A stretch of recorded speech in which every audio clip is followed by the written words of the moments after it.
Sega does what Nintendo don't, and by that I mean they license out their name and console to an unassociated third party for them to piss all over. Yes, I am looking at this one. It is the Megadrive Arcade Classic Wireless Game Console, released as the Firecore in the US of A and as the Blaze Megadrive in Europe and England and a few other places like that. Yes, this is their version that we in Australia get. Let's have a quick look at the box then, I guess. You'll notice a few things wrong with this cover once you play it.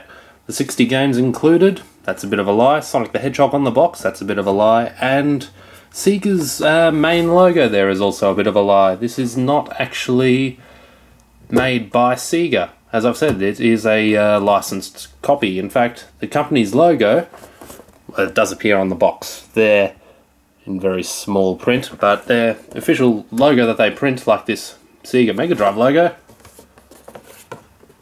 there it is. Yeah, it's made by a mob called AtGames, and they don't really want to be associated with this product for some reason. I wonder why. Well, I might as well get to this bit then. 60 games included, they're on the back. I should point out, this was in a glass case at the shop I bought it at, so I couldn't actually look at the back of the box. Yes, out of the 60 games, only 1/3 of them are actually Megadrive games. These ones here. A decent assortment. You know, there's nothing wrong there, no complaints. The other 40 games, though, your other 2/3 of the promised 60, are games that have been created by some other company in the last couple of years, and were not released on the Megadrive at all, and frankly aren't that fun. We'll have a look at those later. So yeah, that's not that good. Also, Sonic the Hedgehog, I said he was a bit misleading. That is because that's his only game in this console, Sonic Spinball. Yes, all of his platforming games that made the Mega Drive pretty much are not seen on this console. You have to go and purchase the cartridge yourself. It's a bit annoying. Actually, it's actually quite a bit of a shame, especially because Tails is also on the box too, so they're trying to go for the Sonic angle. Anyway, since we're talking about shame, might as well have a look at the console now. Here it is in a nice plastic tray. For some reason I get reminded of the old TV dinners from the 90s that came out in trays like this for some reason, although they were white. Anyway, why am I talking about TV dinners for when we've got things to look at, like AV jacks? Hooray! I can't even get it out. A power adapter, hooray! Actually no, this is good, because you'll notice the size of the power adapter is rather slim. So this, unlike the Mega Drive's chunky power transformer, won't take up 3 spots on a power board. So yep, I'll actually award 1 point to AtGames there. Alright, let's have a look at this. You get 2 wireless controllers. That's generous, usually they only give you 1 or something. Alright, yep, 2-player straight out of the box. Buttons feel nearly identical to their Mega Drive counterpart. Start. The menu button acts as just a reset button. If you don't have any cartridge in the console, yeah, it'll take you back to the main menu, otherwise it will just reset the console. D-pad feels a bit cheaper than the Mega Drive 6 button one. Bit of a shame. Although it's not that bad, feels rather comfy. And that's the way that you change what player you're going to be. So there we go, we get 2 of those. We get 40 bonus games on this cartridge, like Fight and Lose and Mr. Balls. Ooh, yes, we're going to have fun with that, aren't we? I'll just leave that there. And let's have a look at the console then. Move this all to the side. There it is. Sega Mega Drive, made by AtGames. Remember that.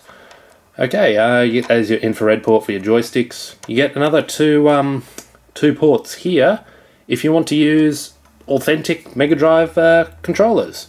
So that's a good feature to point to them, although it's a shame that they couldn't somehow wire it up, so it could also be player 3 and 4. You can use the wireless for the 4-player games that were released on it without having to go and find a tap or whatever. I forgot the name of it, I called it a tap. Anyway, never mind. Power button, reset button, cartridge slot. There it is. Also, you'll notice that it is a clean square. It's not actually cut out to accommodate the game. So it is actually completely region-free, and you don't need any sort of cartridge changer to play international games. Not a lot of expansion though. There's your AV, there's your power, nothing on the base except just legal gubbins. And yeah, there it is. Rather smaller than the actual Megadrive. Here's a Megadrive 2, because my original Megadrive is in storage somewhere. Now, put all that aside. Yeah, it's a fair bit smaller. Won't take up as much room next to your television. Alrighty, well, I might as well get to this bit then, which is rather disappointing. Even though it says Megadrive on it, and very clearly says Megadrive on the box, it isn't a Megadrive. Basically, it runs a dodgy CPU with a very cheap Megadrive emulator on it. It's not really that good. That also explains why there's no expansion slots on the back. So this will not work with a Mega CD, with the 32X, with the backwards compatibility for the Master System. None of that works on this. It's just dodgy emulator. In fact, I think the best way we can compare these two is with an actual Sonic game. Let's listen to a bit of Sonic the Hedgehog played on this Mega Drive.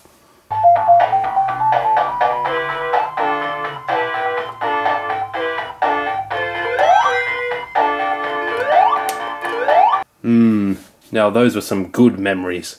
Now let's take those same memories and drag them through the mud when we play them on this.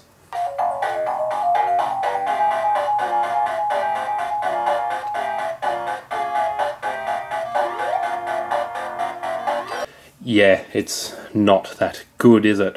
You'll notice that the graphics are nice and crisp. There's no real problem with frame rate, but the music though is unforgivably awful. The reason why this looked a little bit more granular was I was using the RF unit, because I currently do not have AV jacks for the Megadrive 2, which is a bit of a shame, isn't it? But for some reason this sounds really awful. It is the emulator. It has real trouble trying to replicate the music from the Megadrive. Just to illustrate that point once more, we'll listen to the Chaos Emerald bonus level music. Here we are. Let's listen to it on the Megadrive. I'll put some visual cues, hopefully slightly subliminal.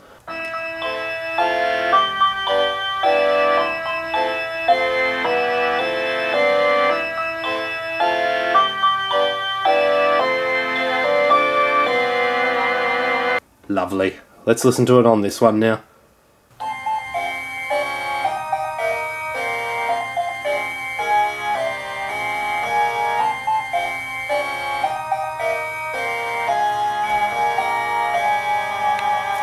Enough.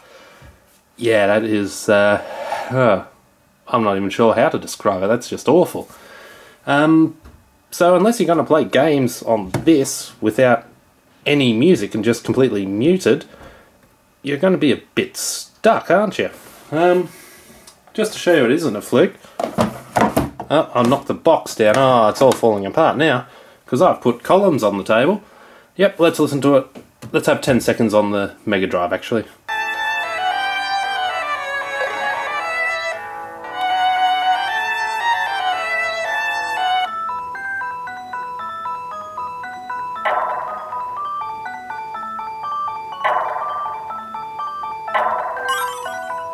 And now the same 10 seconds on that.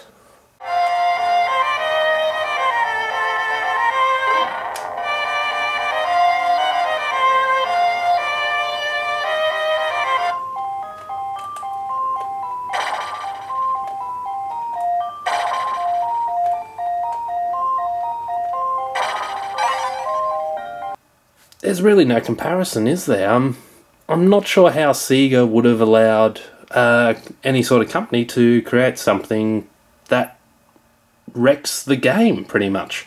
I mean, Columns, one of the good things I liked about Columns was its soothing music while you played the puzzles. It was nice and relaxing and didn't really get that stressful, unlike the Tetris one, which always sent shivers down my spine for some unknown reason.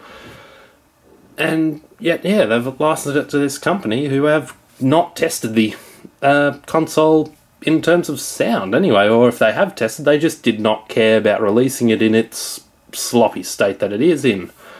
Well, let's talk price then. This cost me $40, not columns, the box, the Megadrive Arcade Classic. Yeah, it's not too much, especially when you consider that this is now available for about $15 in like JB Hi-Fi or EB Games or whatever. They're going very cheap, and it's also on Xbox as well. You get 40 games as well, and that's 40 Megadrive games, not 20 and then another lot of games that we happen to build on a cartridge that weren't actually Sega games, but we're going to sell them anyway. So, that is rather disappointing. So, final recommendation, get yourself one of these, or go on eBay, track yourself down one of these. They're probably going for about the same price as that, and they look a little bit more cooler having it next to your television set.